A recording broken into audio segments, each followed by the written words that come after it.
जय श्री राम।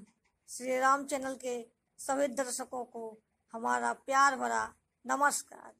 हम आशा करते हैं कि आप सभी लोग हमारे द्वारा बनाई गई पूर्ववत वीडियो देखते होंगे और हमारी वाणी को जन जन तक पहुंचाने का प्रयत्न करते होंगे।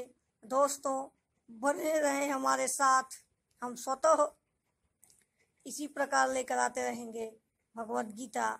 यदि हमारे द्वारा बनाई गई वीडियो आपको अच्छी लगे तो वीडियो को लाइक करें, चैनल को सब्सक्राइब करें, अपने मित्रों के साथ शेयर करें और यदि इस गीता से संबंधित किसी भी विषय वस्तु से संबंधित कोई प्रश्न पूछना चाहते हो तो कमेंट बॉक्स में अवश्य ऐड करें। गीता ग्रंथ महान है और संपूर्ण शंकाओं का दुर्लभ समाधान है। संपूर्ण प्रश्नों का दुर्लभ उत्तर भगवत गीता में विद्यमान है। कल के प्रसंगानुसार हम आगे की कथा जोड़ रहे हैं।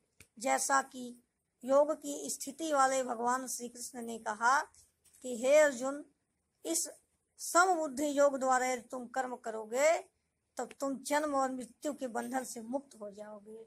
जिस योग की व्याख्या योगेश्वर श्री कृष्ण कर रहे हैं उसके विभिन्न नाम हैं। इसे समबुद्धि योग इसलिए कहा जाता है क्योंकि सिद्धि और इस असिद्धि में समभाव रखना होता है, इसलिए इस योग का नाम समबुद्धि योग है। और इसमें कर्मों के फलों का सर्वथा त्याग है, इसलिए यह निष्काम कर्म योग है। बौद्धिक स्तर पर ध्यान केंद्रित करना आवश्यक है, इसलिए यह बुद्धि योग है। कर्मों को सर्वथा करना है, इसलिए यह कर्म योग है। आत्मा और परमात्मा का यह योग मिलन कराता है, इसलिए इसे योग भी कहते हैं। इस प्रकार निष्काम कर्म योग जन्म और मृत्यु के बंधन से मुक्त करने में समर्थ है। गीता के 47वें श्लोक में भगवान कहे हैं, कर्मण्येवाधिकारस्ते मा फलेषु कदाचन।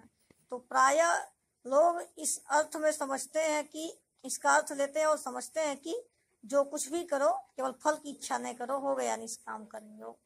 किंतु अभी तो भगवान श्री कृष्ण ने कर्म का नाम मात्र लिए, वह केवल कर्मों की विशेषताओं पर प्रकाश डाले। उन्होंने यह तो बताया ही नहीं कि वास्तव में कर्म क्या है जिसको किया जाए। यहाँ तो केवल यही उसकी विशेषता पर प्रकाश डाले हैं और कर्मों में बरती जाने वाली सावधानियों को बताए हैं। और यह तो बताया ही नहीं कि निश्चय कर्म है क्या जिसको व्यक्ति करे, क्योंकि निश्चयात्मक क्रिया यदि एक है तो कर्म भी एक होगा जिसे करना है। आगे चल के गीता के 3 अध्याय के श्लोक संख्या 9 में वह प्रकाश डालेंगे कि यथार्थ में कर्म क्या है, और गीता के 4 अध्याय में वह कर्मों के स्वरूप पर बृहद रूप से प्रकाश डालेंगे। आगे की कथा हम जोड़ रहे हैं। योगेश्वर श्री कृष्ण कहते हैं कि कर्मजं बुद्धि युक्ता ही फलं दत्वा मनीषिणः कर्मबन्धं विनिर्मुक्तस्तु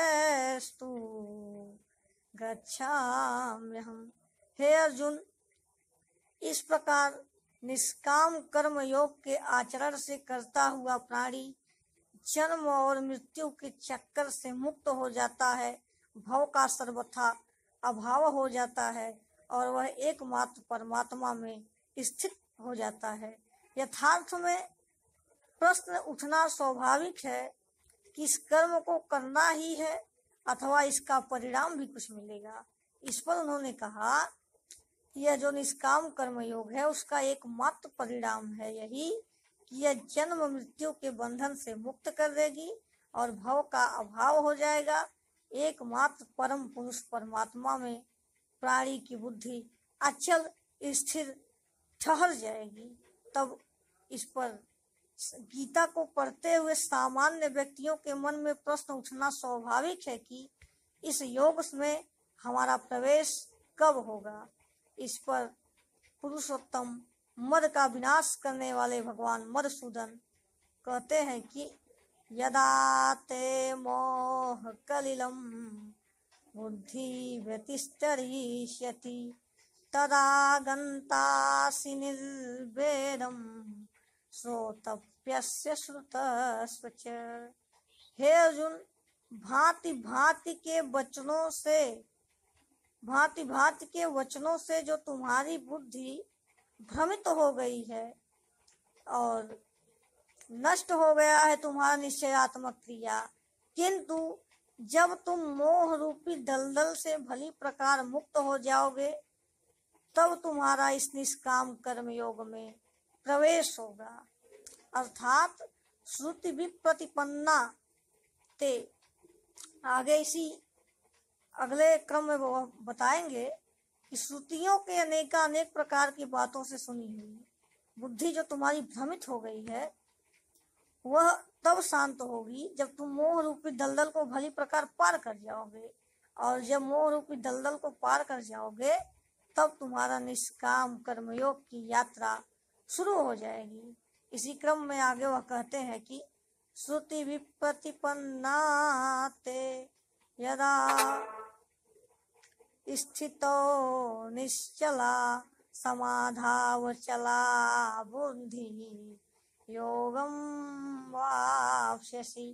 अर्थात हे अर्जुन, श्रुतियों के अनेक प्रकार के बातों में उलझी हुई तुम्हारी बुद्धि जब निष्काम कर्म योग के मार्ग पर अग्रसर हो जाएगी तो लोक परलोक से संबंधित समस्त भोगों में तुम्हारी विरक्ति उत्पन्न हो जाएगी और समस्त भोगों से तुम्हें वैराग्य मिल जाएगा।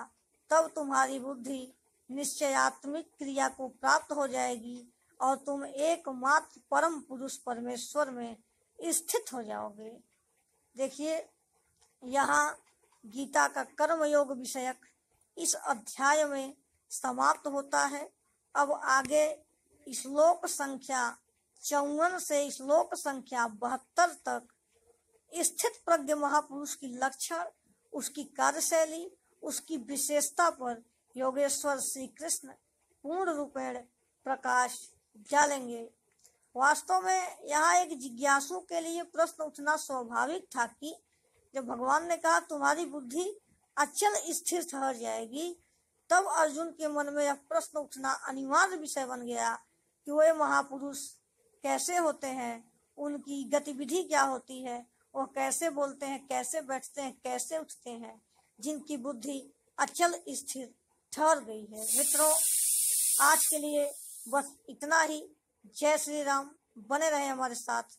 हम पुनः इसी क्रम में आप सभी के साथ गीता लेकर उपस्थित होंगे और इस प्रश्न पर का भी उत्तर देने का प्रयत्न करेंगे, क्योंकि ये प्रश्न निसंदेह अर्जुन द्वारा पूछा गया है कि स्थित प्रज्ञस्य का भाषा समाधिस्थ के सवह। तो बने रहे हमारे साथ। कल इसी क्रम में आगे का प्रसंग लेकर पुनः हम आएंगे। जय श्री कृष्णा, जय श्री राम। बहुत बहुत धन्यवाद।